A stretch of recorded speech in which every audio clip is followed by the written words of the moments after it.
When do I replace my tires? That's a big question. And you can see here in this tire picture right here, or the video, that is a crack right there, okay? So go ahead and zoom out. So what happens with the cracks? This is a 7-year-old tire. So over time, the rubber dry rots, this is what we call it, and it starts to separate. Now, the big thing is, A, these can leak air, and B, they're more prone to blowouts. You hit a pothole, you've got a nice new tire, doesn't do anything. You hit a pothole with a 7-year-old tire that's already dry rotted like this, you got a much higher chance of that tire blowing out on you and causing a safety issue, especially if you're on the highway or something going 70 miles an hour. So this is definitely a safety issue.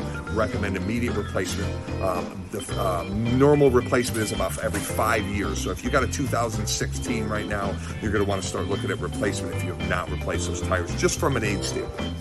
The other thing you can look at is one side of the tire. It depends on the tire. You can see right here that says 3514. That means it's the 35th week of 2014 that those tires were made.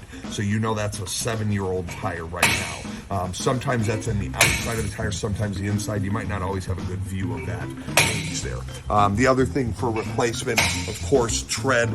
Do you have enough tread left on the tire? And you can see right here is a wear indicator. That if that's already exposed and that is even with the tread, then you need to replace it, okay? And then you can also look at any type of uneven wear from alignment issues as well, and that's going to lose you life. It might not mean that you need to replace the tire, it might just mean that there are uneven wear and that you need an alignment. So you want to catch that early on, because once you start getting uneven wear, you can have 8 30 seconds on the outside and 3 30 seconds on the inside. Now you need to replace that tire, even though you should have had 20,000 miles maybe left on that tire. So any questions on your tires, give us a call over here. Carz R Us in the 877